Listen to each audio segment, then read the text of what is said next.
சோனா குருவிக்கு ஒரு பையனும் ஒரு பெண் குழந்தையும் இருந்தாங்க. அவங்க பிறந்து சுமார் ஒரு வாரம் தான் இருக்கும். சோனா குருவி அவங்க மேல ரொம்ப அன்பா இருந்துச்சு. அப்புறம் சமயம் கிடைக்கும் போதெல்லாம் அவங்க கிட்ட பேசிக்கிட்டே இருந்தது. பசங்களா, நீங்க 2 பேரும் ரொம்ப ரொம்ப கியூட்டா இருக்கீங்க. எனக்கு தெரிஞ்ச வரைக்கும் இந்த காட்டுல உள்ள எல்லா குழந்தைங்களை விடவும் நீங்க தான் ரொம்ப அழகா என் கண்ணுக்கு தெரியுறீங்க. அம்மா, நீங்க ரொம்ப அழகா இருக்கீங்கம்மா. இப்படி குழந்தைங்க அம்மா மேலயும் அம்மா குழந்தைங்க மேலயும் ரொம்ப அன்பா இருந்ததால அந்த சின்ன குடும்பம் ரொம்ப சந்தோஷமா இருந்தது. இப்படியே சில மாசங்கள் ஓடின. சோனா குருவியோட பொண்ணு மின்மினியும் பையன் குக்குவும் கொஞ்சம் வளர்ந்துட்டாங்க. அவங்களுக்கு ஸ்கூல்ல சேர்க்கிற வயசு வந்த உடனே சோனா குருவியும் அவங்கள ஸ்கூல்ல சேர்த்து விட்டது. பசங்க 2 பேரும் ஸ்கூலுக்கு ஒன்னா போயிட்டு ஒன்னா வந்துகிட்டு இருந்தாங்க. ஒரு நாள் வழக்கம் போல ஸ்கூலுக்கு போய் வந்த இவங்க தங்களோட வீட்டுல உட்கார்ந்து பாடங்களை படிச்சுக்கிட்டு இருந்தாங்க. A for apple, B for ball, C for cat, D for doctor. இப்படி தன்னோட பசங்க படிக்கிறத சோனா சந்தோஷமா வேடிக்கை பார்த்துக்கிட்டு இருந்துச்சு. அதே மரத்துல சோனா வீட்டுக்கு நேரா கீழ் வீட்டுல கோரிக்காகவும் காலுக்காகவும் வசிச்சு வந்தாங்க. அவங்க பையன் ஜக்கும் சோனா குருவியோட பசங்க படிக்கிற அதே ஸ்கூல்ல தான் படிச்சுக்கிட்டு இருந்தான். என்னங்க, நம்ம பையன் ஜக்குவுக்கு கண்ணுல ஏதோ பிரச்சனை போல இருக்கு. அவனை கண் டாக்டர்கிட்ட அழைச்சிக்கிட்டு போகணும். என்ன, ஜக்குவுக்கு கண்ணுல பிரச்சனையா? என்ன பிரச்சனை? புத்தகத்தை எடுத்து படிக்க ஆரம்பிச்சாலே அவன் கண்ணுல இருந்து தண்ணியா ஊத்துதான். அதை என்னன்னு கவனிக்கிறீங்களா? அவன் கண்ணுல இருந்து வர்றது தண்ணியா இருக்காது, கண்ணீரா இருக்கும். விளையாட விடாம இப்படி புத்தகத்தை எடுத்து நம்மள படிக்க வைக்கிறாங்களேன்னு நினைச்சு அழுகுறான் போல இருக்கு. இருக்கிறது ஒரே புள்ள, அவனை ஏன் இப்படி கரிச்சு கொட்டுறீங்க? கோரி, மொபைல்ல விளையாடும் போது கண்ணுல வராத தண்ணி படிக்கும் போது மட்டும் எப்படி வரும்? இவங்க இப்படி பேசிக்கிட்டு இருக்கும் போதே சோனா வீட்டுல பசங்க படிக்கிற சத்தம் கோரி வீட்டுல கேட்டுச்சு. A for apple, B for ball, C for cat, D for doctor. Sona குழந்தைங்க படிக்கிற சத்தத்தை கேட்ட கோரிக்கு ரொம்ப எரிச்சல் வந்தது. இந்த சோனா தான் பிள்ளைங்களை படிக்க வைக்கிறாளா, இல்ல தான் பிள்ளைங்க படிக்கிறத எல்லாருக்கும் தெரியணும்னு நினைச்சு இப்படி கத்த வைக்கிறாளா? கோரி, எல்லா குழந்தைகளுமே முதல்ல படிக்க ஆரம்பிக்கிறப்ப இப்படி கத்தி தான் படிப்பாங்க. நீங்க வேணா அவன் குழந்தைங்க கத்தத்தை கேட்டுக்கிட்டே இருங்க, என்னால முடியாது. இப்ப போய் சோனாவை என்ன செய்யறன்னு பாருங்க. இப்படி கோபத்துல கத்துன கோரி நேரா சோனா குருவி வீட்டுக்கு போச்சு.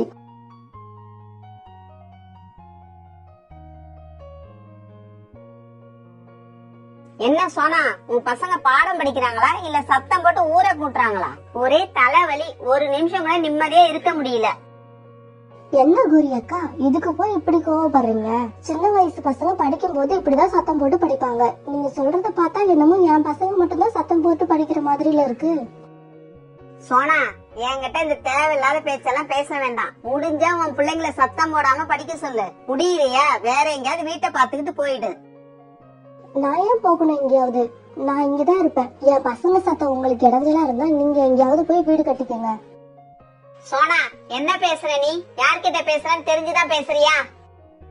தெரிஞ்சுதான்க்கா பேசுறேன். அக்கம் பக்கத்துல யார் நல்லா இருந்தாலும் அது பொறுக்க முடியாத கோரி அக்கா கிட்ட தான் பேசிக்கிட்டு இருக்கேன்னு எனக்கு நல்லா தெரியும். சோனா இப்படி சொன்ன உடனே கோரிக்கு தாங்க முடியாத கோபம் வந்து ஏற்கனவே சிவப்பா இருக்கிற அது கண்கள் இன்னும் சகப்பா மாறிடுச்சு. சோனா, இப்பையில இருந்து இன்னும் 48 மணி நேரத்துல உன்னை இந்த வீட்டை விட்டு ஓட வைக்கல, என் பேர் கோரி இல்ல. இப்படி சொல்லிட்டு கோரி கோபமா தான் வீட்டுக்கு பறந்து போச்சு. காலுஜி, இந்த சோனா என்ன ரொம்ப அசிங்கப்படுத்திட்டா. அப்படியா?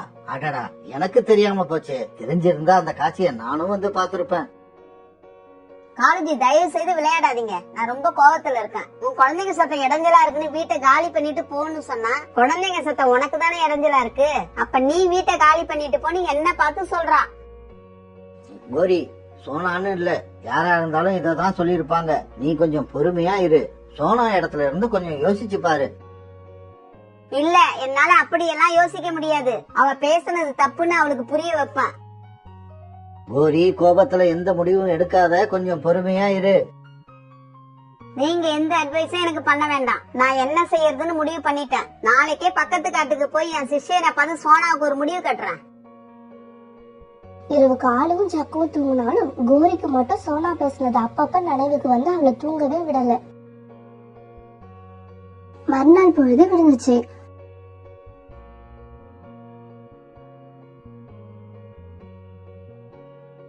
இப்ப கோரி மட்டும் தனியா தன்னோட சிஷ்யனை பார்க்க பக்கத்து காட்டுக்கு பறந்து போச்சு.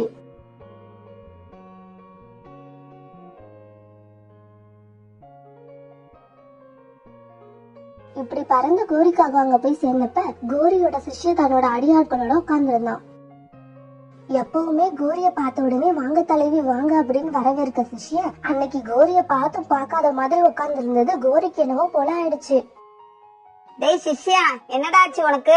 எப்பவும் என்ன பார்த்த உடனே வாங்க தலைவி வாங்கன்னு வாய் நிறைய கூப்பிடுவியே. தனியா தொழில் செஞ்சு தலைவன் ஆனவன தலக்கணம் ஏறிடுச்சா உனக்கு? அக்கா கோவப்படாதீங்க, உங்ககிட்ட ஒரு விஷயம் சொல்லணும். இப்படி சொல்லிட்டு அடியாட்கள்ல ஒருத்தன் கோரிக்காக பக்கத்துல வந்தான்.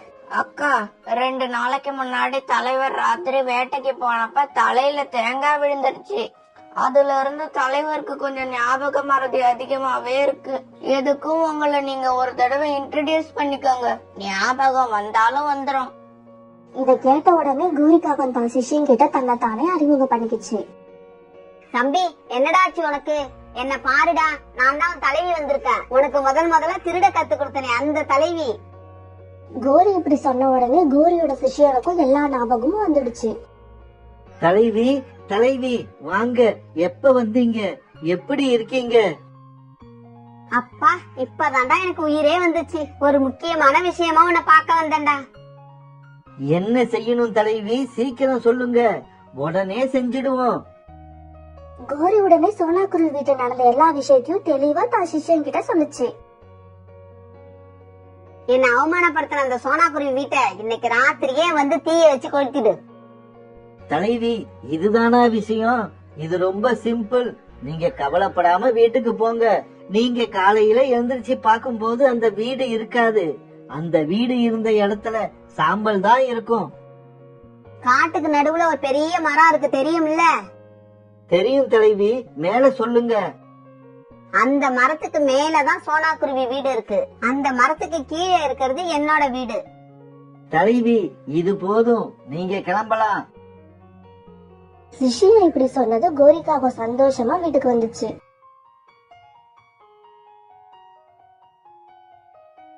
வீட்டுக்கு வந்த கோரியோட முகமும் ரொம்ப சந்தோஷமா இருந்துச்சு. என்ன கோரி, ரொம்ப சந்தோஷமா இருக்க? போன விஷயம் என்ன ஆச்சு? இதையெல்லாம் உங்ககிட்ட சொல்லணும்னு அவசியம் இல்ல. நாளைக்கு பொழுது விடிஞ்ச உடனே என்ன நடந்திருக்குன்னு நீங்களே பார்த்து தெரிஞ்சுக்குங்க. கோரி இப்படி சொல்ல பிறகு 3 பேரும் படுத்து தூங்கினாங்க.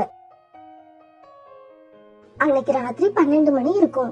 கோரியோட சிஷ்யன் தலைவிக்கு வாக்கு கொடுத்தபடியே சோனா வீட்டுக்கிட்ட தன்னோட ஆட்களோட தீப்பந்தம் எடுத்துக்கிட்டு வந்தான். தலைவா, இந்த வீடு தானே, நெருப்ப பத்த வச்சிடலாமா? டேய் டேய், கொஞ்சம் இருங்கடா. சோனா குருவி வீடு மேல் வீடா கீழ் வீடான்னு எனக்கு மறந்து போயிடுச்சு. கொஞ்ச நேரம் பொறுங்க. தலைவி சொன்னதை ஒரு தடவை ஞாபகப்படுத்தி பாத்துக்கிறேன். இப்படி சொல்லிட்டு கோரி சொன்னதை மறுபடியும் ஞாபகப்படுத்தி பார்த்த சிஷ்யனுக்கு கோரி கீழ் வீடுன்னு சொன்ன மாதிரியே இருந்துச்சு. அந்த மரத்துக்கு மேல உள்ளது என் வீடு, கீழே உள்ளதுதான் சோனாக்குருவி வீடு.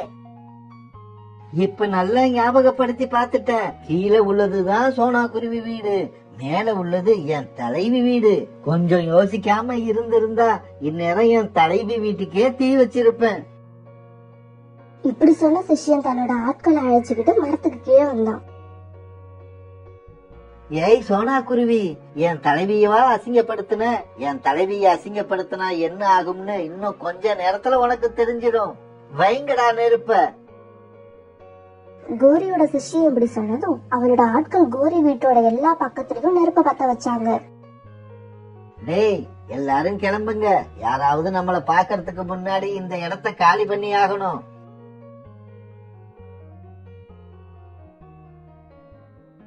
இப்படி சொன்ன சிஷ்யன் தன்னோட ஆட்களை அழைச்சுக்கிட்டு பறந்து போனான். தன்னோட வீடு எரியறது தெரியாம உள்ள தூங்கிட்டு இருந்த கோரி சோனா வீடு பத்தி எரியற மாதிரி கனவு கண்டுகிட்டு இருந்துச்சு. கனவுல சோனா எரியற வீட்டுக்குள்ள மாட்டிக்கிட்டு கத்திக்கிட்டு இருந்துச்சு. ஐயோ, என் வீடு எரியுது, என்னை யாராவது காப்பாத்து. காப்பாத்துங்க, என்னை யாராவது காப்பாத்துங்க. ஐயோ என் வீடு எரியுது, என்னை யாராவது காப்பாத்துங்க, என்னை யாராவது காப்பாத்துங்க. இப்ப நெருப்போட அனல் தாங்காம காலுவும் ஜக்கும் எழுந்திருச்சுட்டாங்க. கோரி, வீடு எரியுது, வீடு எரியுது, சீக்கிரம் எழுந்திரி. ஏன் காலேஜ் இப்படி கத்துறீங்க? வீடு எரியறது எனக்கும் தெரியும். இன்னும் சொல்ல போனா வீட்டுக்கு நெருப்பு வைக்க சொன்னதே நான் தான். அடிப்பாவி ஜக்கு, வீட்டுக்கு நெருப்பு வைக்க சொன்னதே உங்க அம்மா தானா? நம்மள உயிரோட கொல்றதுக்கு இவ ஏதோ பிளான் பண்ணிட்டான்னு நினைக்கிறேன். வா, நம்ம கூரைய உடைச்சுக்கிட்டு எஸ்கேப் ஆயிடுவோம். இப்படி சொன்ன காலுவும் ஜக்கும் கூரைய உடைச்சுக்கிட்டு எஸ்கேப் ஆனாங்க. நெருப்போட அனல் தாங்காம கொஞ்சம் லேட்டா கண்ணு வச்ச கோரியும் வீட்டு கூரை வழியா எஸ்கேப் ஆச்சு. இருந்தாலும் அதோட தலையில தீப்பிடிச்சிருச்சு. பிறகு காலும் ஜக்கும் கோரிய கொண்டு வந்து ஹாஸ்பிட்டல்ல சேர்த்தாங்க. டாக்டர், கோரிக்கு எப்படி இருக்கு? உயிருக்கு ஒண்ணும் ஆபத்து இல்ல? பயப்படாதீங்க, உயிருக்கெல்லாம் ஆபத்து இல்ல. அவங்க தலைப்பகுதியில தீப்பிடிச்சதால காது பக்கம் போற நரம்பெல்லாம் பாதிக்கப்பட்டிருக்கு. இனி எந்த சத்தத்தையும் அவங்களால கேட்க முடியாது. அவங்க காது கேட்கும் திறனை இழந்துருச்சு.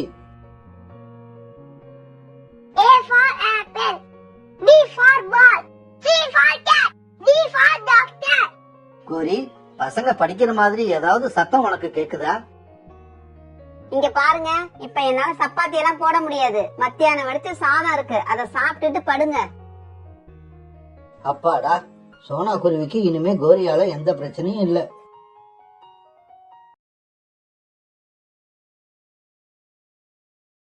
காலுக்காக நகரத்துல ஒரு டீ கடையில மாஸ்டரா வேலை பார்த்துக்கிட்டு இருந்தது. காலையில வேலைக்கு போயிட்டு மாலையில வீடு திரும்புறது வழக்கம். அன்னைக்கு அப்படிதான் காலுக்காக திரும்பிக்கிட்டு இருந்துச்சு.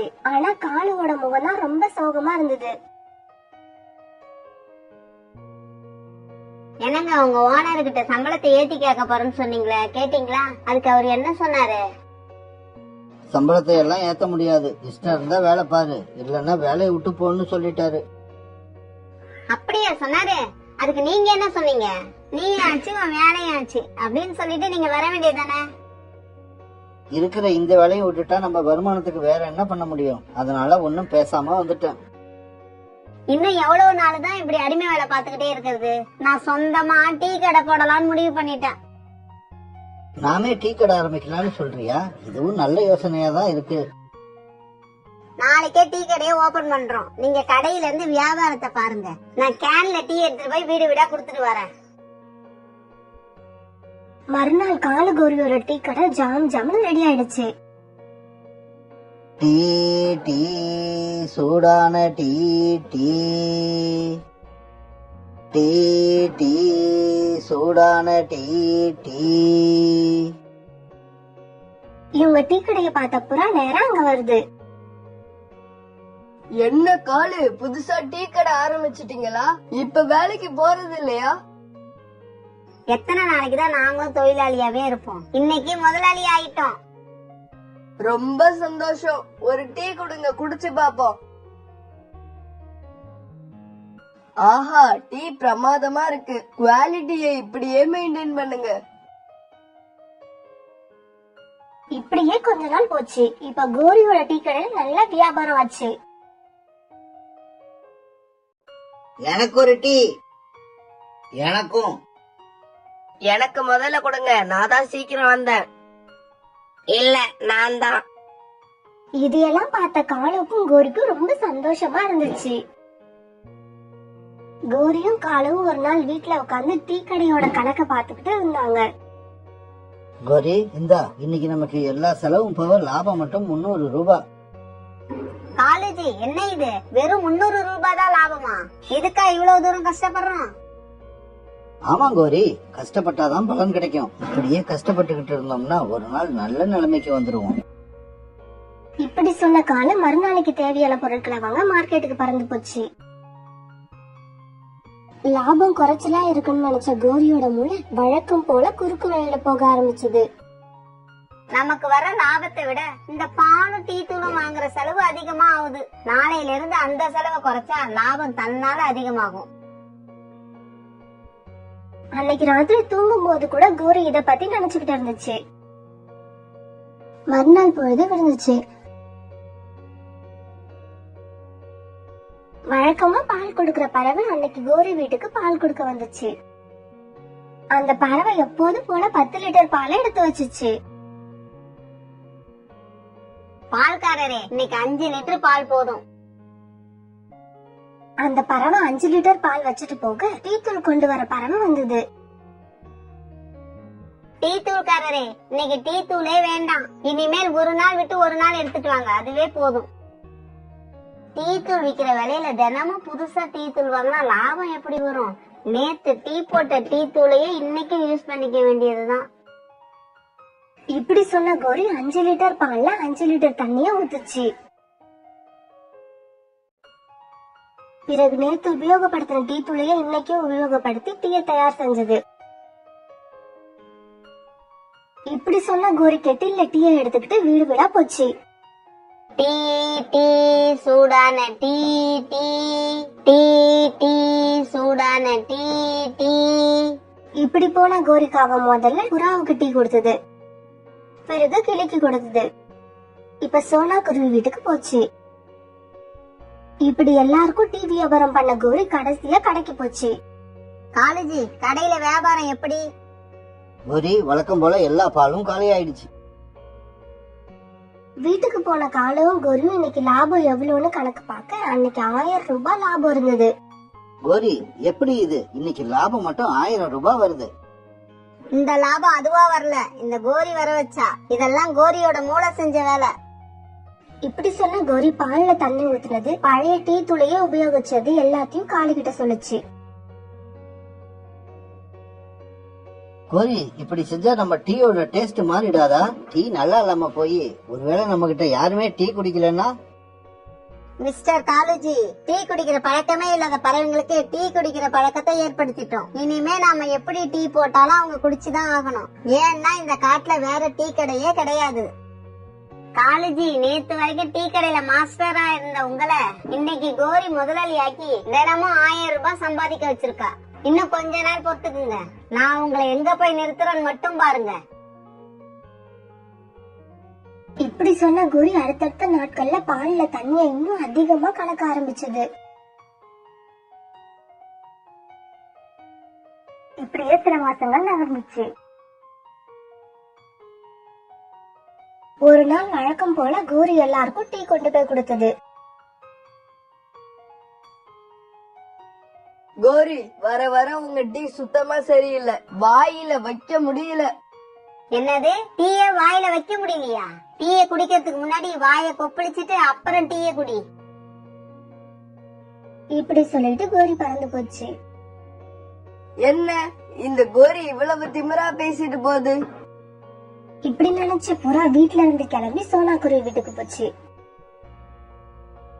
புறா சோனா குருவி வீட்டுக்கு போன சமயம் கோரியும் அங்க டீ கொடுத்துக்கிட்டு இருந்தது. கோரி அக்கா, என் குழந்தைக்காக நான் நேத்து உங்களை பால் எடுத்துட்டு வர சொன்னேன். ஆனா என் குழந்தை அந்த பாலை குடிக்கவே இல்ல. அதனால கொஞ்சம் பாலை எடுத்து நான் குடிச்சு பார்த்தேன். பால் ரொம்ப தண்ணியா இருக்கு. இப்படி இருந்தா குழந்தைங்க எப்படி பாலை குடிக்கும்? என்னது, பால் தண்ணியா இருந்துச்சா? ஒருவேளை மாடு நிறைய தண்ணி குடிச்சிருக்கோம்னு நினைக்கிறேன். கோரி அக்கா, நான் சீரியஸா பேசிக்கிட்டு இருக்கேன். நீங்க என்னடானா ஜோக் அடிக்கிறீங்க? சோனா, நானும் சீரியஸா பேசவா? இஷ்டம் இருந்தா வாங்குங்க, இல்லன்னா போய்கிட்டே இருங்க. இப்படி சொல்லிட்டு கோரிக்காவ அங்க இருந்து பறந்து போச்சு. சோனா, பாத்தியா கோரி எவ்வளவு திமிரா பேசிட்டு போகுது? அது திமிர அடக்கணும். புறாண்ணா, கோரி கிட்ட இப்ப நிறைய பணம் சேர்ந்துருச்சு. அதனாலதான் திமிர் வந்திருக்கு. நீங்க கொஞ்சம் ஒத்துழைச்சா ஒரே மாசத்துல அந்த திமிரை அடக்கிடலாம். அப்படியா? நான் என்ன செய்யணும் சொல்லு. சோனா உடனே புறா காதுல போய் ஏதோ சொல்லுச்சு. இதுக்கு நான் முழு மனசோட சம்மதிக்கிறேன். மறுநாளே சோனாவும் புறாவும் சேர்ந்து ஒரு டீ கடை ஆரம்பிச்சாங்க. டீ டீ சூடான டீ டீ டீ டீ சூடான டீ டீ. சோனா டீ கடைய பாத்துக்க புறா டீயை எடுத்துக்கிட்டு போய் வீடு வீடா கொடுக்க ஆரம்பிச்சது.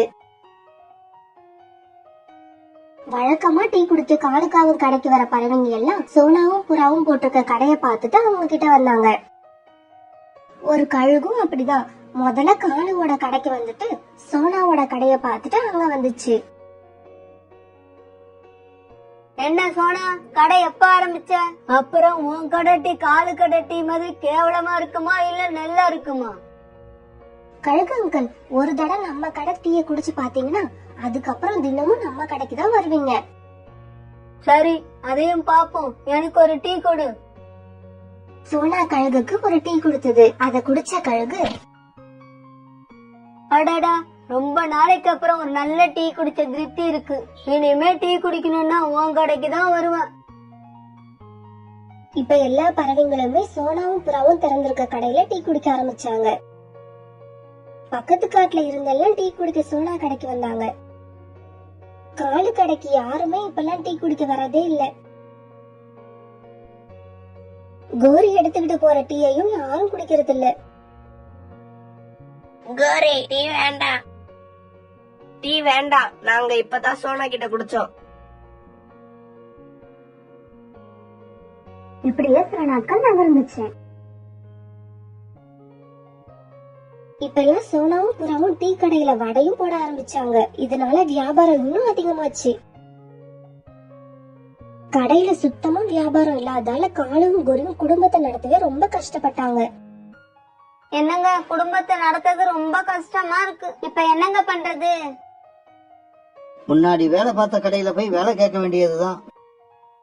இப்படி சொல்லி பழைய கடைக்கு வேலை கேட்க போன காலும் அங்கேயும் வேலை கிடைக்காம திரும்பிடுச்சு. காலேஜி, இந்த நிலைமைக்கெல்லாம் என்னோட பேராசை தான் காரணம். என்ன மன்னிச்சிடுங்க. நீ என்கிட்ட மன்னிப்பு கேட்கறதெல்லாம் இப்ப முக்கியம் இல்ல. நமக்கு இப்ப குடும்பத்தை நடத்த வேலை வேணும். வா, சோனா கடையிலயாவது போய் வேலை கேட்டு பாப்போம்.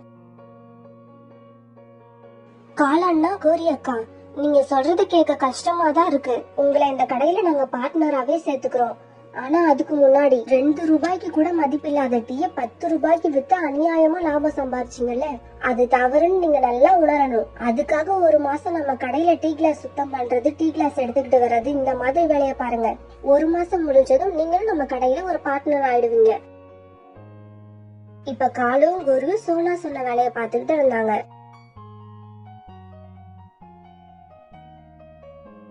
நான் உங்களை எங்க கொண்டு போய் நிறுத்துறேன் பாருங்க, நான் உங்களை எங்க கொண்டு போய் நிறுத்துறேன் பாருங்கன்னு அடிக்கடி சொல்லுவியே. கடைசியா டீ கிளாஸ் தூக்குற வேலையில கொண்டாந்து நிறுத்திட்டியடி.